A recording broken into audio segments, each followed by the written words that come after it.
Всем привет, вы на канале Польза.нет, меня зовут Саня, и сегодняшний обзор, разумеется, снимается на телефон Poco M4 Pro, потому что о нем я сегодня и буду вам рассказывать. Рассказывать по большому счету нечего, потому что те 90 Гц, которые в нем есть, Dimensity 810, как вы понимаете, не особо вывозит. Помимо этих минусов, все еще остался недостаточно яркий экран, он слегка тусклый. Я сейчас вам расскажу сразу про недостатки, чтобы потом вы уже смотрели про какие-то достоинства. Помимо этого всего, у него просто сумасшедшая автономность, они наконец-то запихали туда зарядку на 33 ватта, то есть он довольно быстро заряжается, несмотря на то, что я сейчас снимаю, опять же, на него при ветре, качество 1080p 60 fps, вечер, Петербург, и я считаю, что он снимает, кстати, неплохо для своей стоимости, во всяком случае, акционной стоимости, она сегодня еще активна, и вполне возможно будет активна в Черную пятницу. По поводу чехла, обычный чехол, по поводу возможностей в играх, он сделал что-то особенное, это, я бы сказал, для меня, выдающееся, в него можно играть в Genshin. Можно играть на минималках, притом не на ультра минималках. Он будет чуть-чуть подлагивать, но он не будет вырубаться. В танки, как и в любой бюджетик, можно играть с кайфом. Многие вопросы к нему отпали после его обновления прошивки, и внешне он мне нравится. И в принципе Poco, начиная, наверное, с моей истории, начинается она с Poco M3,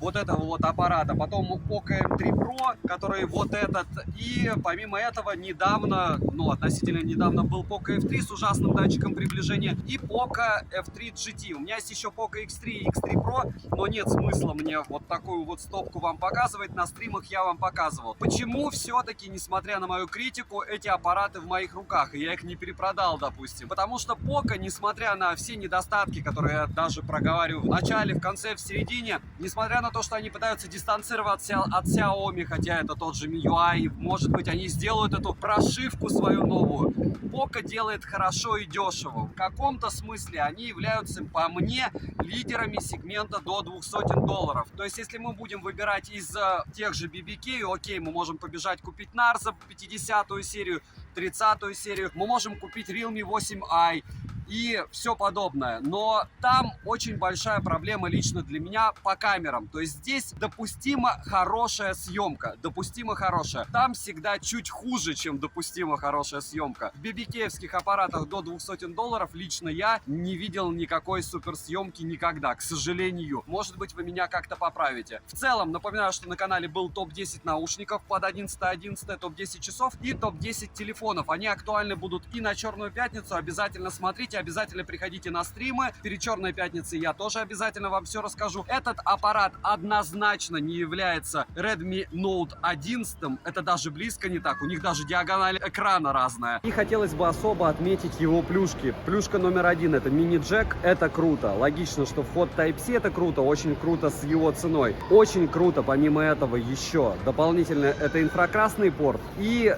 эпичный фейл, я бы сказал, нет здесь датчиков оповещения никаких. И для такого типа экрана это фейл. С другой стороны, нужно всегда помнить, что они сюда запихали разрешение за эти деньги 1080 на 2400 точек. Это круто. Я очень часто, наверное, повторял с этим смартом слово «круто», наверное, потому что Poco обычно меня разочаровывал. То у них какая-то крышка очень странная, то у них ценник какой-то необоснованный, либо вот эта вот вытянутая штуковина у них была. А здесь они сделали до Xiaomi, то есть до Redmi, до того, как Redmi выпустят очередные свои как бы супергодные аппараты в глобал, фактически их конкурентов, своих же конкурентов, и вряд ли они смогут с Note 11 их перебить, даже на глобале. Опять же, это мое субъективное мнение, только если Redmi не решит продавать по $110 свои девайсы. Девайс огонь. 2020 на YouTube. Всем привет еще раз. Меня зовут Саня, канал Польза.нет, розыгрыши море. Читаем описание. Постоянный, напоминает опять Mi Band в 6 серии. Разыгрывается за лайк, подписку и комментарий к любому видео. Подписывайтесь с колоколом. А сегодня я расскажу вам о смартфоне Poco M4 Pro 5G. И это не Redmi 11. Полетели. На руках у меня глобальная версия. Коробка из плотного картона броского желтого цвета. Пришла слегка мятая. Оформление минималистичное. В комплект входит Poco M4 Pro 5G. Блок питания на 33 3 ватта, кабель USB Type-C, скрепка, защитный чехол, так себе качество, краткое руководство по эксплуатации, гарантийный талон и наклейка с логотипом. Летим дальше. Поставляется данный девайс в 3 цветах: синий, черный и желтый. Мне достался, как вы видите, черный. Размеры составляют 163 на 75 мм и на 8,8 мм без блока камер и 10,8 мм вместе с блоком камер. А весит устройство бодрых 195 граммов. Тыльная часть и рамки из пластика, дизайн телефона минималистичный и приятный глазу. В руке без чехла телефон скользкий, тыльная часть маркая, но к быстрым мелким повреждениям не склонна. На корпусе расположена кнопка питания с встроенным сканером отпечатков пальцев. Работает хорошо, качель регулировки громкости, люфт есть, но небольшой, разъем для зарядки Type-C, 2 микрофона, 2 стереодинамика, да, здесь стерео и 1 разговорный. Разъем под мини-джек и К-порт, и прорезиненный слот с 2 вариантами использования, либо на 2 наносим, либо на 1 симку и карту памяти. Вот такой вот гибридник. Притом он прорезинен, что даже очень хорошо. Понятно, что никакая защита от влаги не заявлена в данном смарте, но я думаю, она здесь есть, но прямо совсем номинальная. Максимум под дождик попасть. Все-таки это бюджетник. Смартфон оснащен дисплеем на 6,6 дюйма Full HD+, с разрешением 2400 на 1080 точек. Плотность пикселей 399 dpi. При солнечном свете яркости слегка лично мне не хватает. При ярком солнечном свете. При рассеянном хватает за глаза. Частота обновления экрана 90 Гц, хотя мы все понимаем насчет процессора и герцовки, правда? Тач на 240 Гц. Автояркость работает прекрасно. Под разными углами тон картинки не изменяется, но темнит. Разблокировать экран можно при помощи отпечатка пальца и распознавания лица. И срабатывает все это дело стабильно хорошо. Также в экран внедрена фронтальная камера по центру, не особо маленьких размеров, но мы уже привыкли к ней. Подбородок внизу экрана есть, незаметным не назовешь, но и громадным тоже. Дисплей IPS, неудивительно в принципе, потому что AMOLED эгегей сколько по всему рынку. Летим дальше. Процессор MediaTek Dimensity 810, практически как 700, с техпроцессом с 6 нанометров с 8 ядрами, максимальная частота которого 2,4 ГГц. Графический процессор Mali G57, старенький такой. Интерфейс MIUI 12.5 для ПОКа на основе Android 11 и обновление прилетело сразу, как только я вскрыл телефон. Оперативная память LPDDR4X и доступна на выбор 4 или 6 гигабайт. Внутренняя память UFS 2.2 на выбор 64 или 128. Не самая плохая, но не новая, к сожалению. И расширить SD-картой ее можно до 1 терабайта. Смартфон поддерживает 5G сети, но бенда 76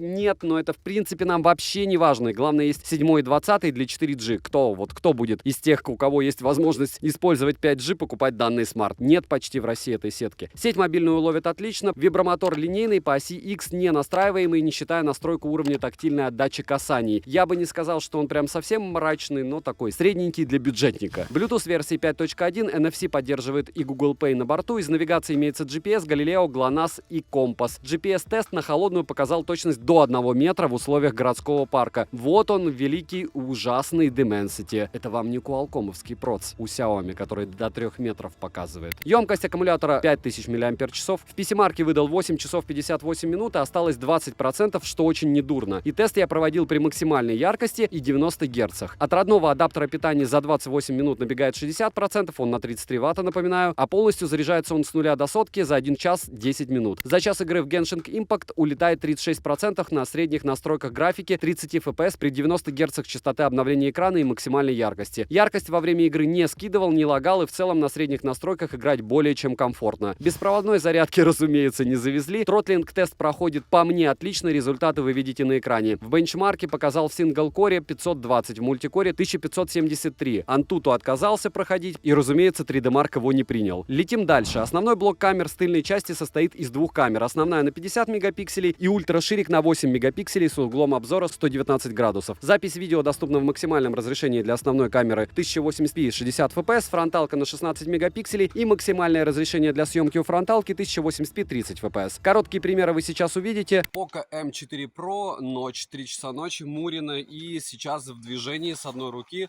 Наверное, неразумно снимать. Сейчас буду снимать с 2. Фронтальная камера, максимум 1080p 30 fps.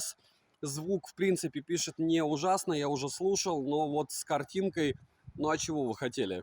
Прямым текстом от фронталки. В принципе, единственное, что меня интересует, как всегда, к сожалению, роллинг шаттер. Кого бесит, я вас понимаю, потому что, ну, не хочется в девайсах, тем более в современных, в 2021 году, под конец года, иметь роллинг шаттер на фронталке. С другой стороны, у Xiaomi это больная тема, хотя они снимают лучше аналогичных аппаратов других брендов за те же деньги. Хочется сказать, что нечего ждать от этого аппарата космического, но с одной стороны. С другой стороны, линейка движется. Наверное, в правильную сторону. Не очень я люблю Dimensity, с одной стороны. С другой стороны, а что они должны были запихать в девайс за $169, да? Qualcomm Snapdragon 865 или какой-нибудь 870? Нет. В целом, UFS 2.2, если посмотреть спеки того же Samsung за эти деньги, кроме слез, за $179 ничего у вас не появится на лице. Не будет улыбки умиления. Вы поймете, что особо выбирать нечего. Логично, что есть Realme 8i, есть Narza 50A, еще чертова туча аппаратов. Redmi Note 11, Realme 8i тоже могу вспомнить. В конце концов, можно Redmi Note 9 Pro купить. За 12600 его продавали, за 14400 продавали X3 Pro. Если вы сейчас смотрите во время распродажи, все еще, наверное, цены эти существуют. В целом, я думаю, фронталки ночной хватит. И банкет продолжается. 3 часа ночи, Мурина снимаю с 2 рук в движении. Можно остановиться. Это великий и ужасный Poco M4 Pro. Увеличение максимум XD, X6. Как работают микрофоны, вы слышите. В фото максимум увеличения X10. И ночью это, разумеется, сумасшедшее мыло. Сейчас мы проверим с вами автофокус. Раз. Раз. Надо на что-то, чтобы переключился, наверное. И не хочет. Есть. Напоминаю, что помимо всего вышеперечисленного на аппарат уже прилетело обновление. И сегодня у меня 11 число, уже 12. Полчетвертого, уже, наверное, уже не 3. В целом аппарат работает. Мало того, что он работает, даже ночью, ну вы видите неоновые вывески, он пытается снять. Но вот с Ватони у него что-то не получилось. Это не реклама. Детский магазин видит, а вот с цветными плохо все. Ночная съемка — это не про бюджетники. Да, в принципе, флагманы, как вы помните, S21 с такими же шумами. Можно даже Huawei P50 Pro вспомнить. По большому счету, в тех же условиях у него шумы. В целом, ночная съемка возможна даже на профтехнику, только с дополнительным освещением. Не будем строить иллюзий, но будем надеяться на лучшее. Может быть, когда-нибудь. Разумеется, видео можно снимать на ширик. Видите, как все происходит. Еще хуже. Ночью лучше на ширик не снимать ничего. Ну, хотя, если на смарте будете смотреть, может быть, это возможно. Если не на смарте, а на телевизоре, не советую себя мучить. И немного еще фронталки. Очень хочется отметить, что режим ночь, именно фотографии у Poco M4 Pro удивительно неплохие для данного смартфона. Я очень советую тем, кто его приобретет, не забывать про данный режим. Если вы решите ночью что-то фотографировать, он прям неплох. То есть он меня удивил. Нет, это не пиксель, это совсем не пиксель, это совсем не iPhone 13 Pro, но я удивлен в хорошем смысле. То есть фотки были вау. Вау для такого смарта. То есть я ожидал, что там будет какой-то хлам и попытка вытянуть что-то непонятно из чего с Dimensity 810. Что-то там смогли. Вот даже сейчас я смотрю на фронталку. Понятно, здесь 1080p 30 FPS, но если стоя, объективно, для WhatsApp качество за глаза и за уши.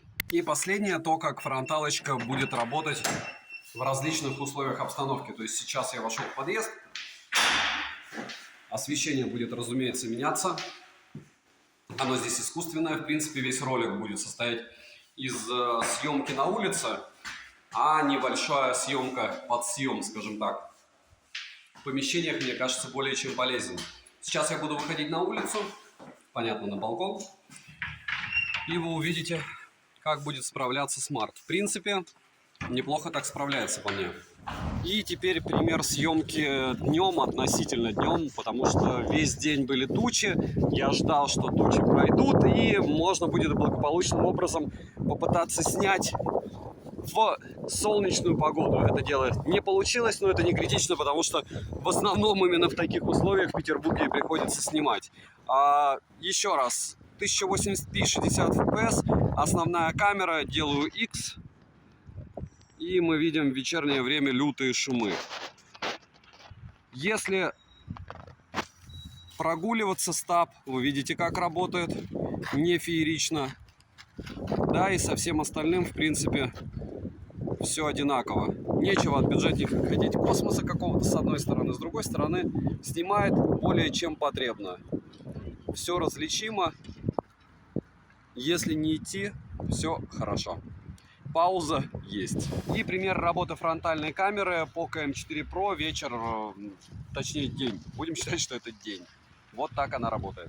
С, разумеется, роллинг шаттером. Минусы. Люфт у кнопок, зарядка относительно долгая, хотя 33 ватта для такого уровня бюджетника это норм. Слабая камера, и давайте еще пошучу и скажу, что нет здесь защиты от влаги. По факту, если честно, Poco молодцы. Poco сделали неплохой девайс за ценник на начале продаж. Я его однозначно для фанатов советую. Если вы фанат Realme, однозначно не советую. Там есть и Narza 50i, и Narza 30, и Realme 8i, и чего там только нет. Отлично. Там же нет MIUI. Цена в районе $176. Если промокоды, посмотрите в моем телеграм-канале. Также по ссылке в прикрепленном комментарии все еще идет пару часов распродажи. Плюс еще будет Black Friday в районе 20 чисел ноября, которая будет идти целых 5 дней. Уверен, что примерно так же этот смартфон и будет стоить. Может быть, с Redmi 11 я его сравню. Хотя, еще раз повторяю, все новые Xiaomi-шные смарты пока, к сожалению, китайцы, а не глобалки. А Poco уже глобалка. И резюмирую я опять же на этот волшебный Poco M4 Pro. Что бы я хотел добавить? В моих руках Poco X3 GT,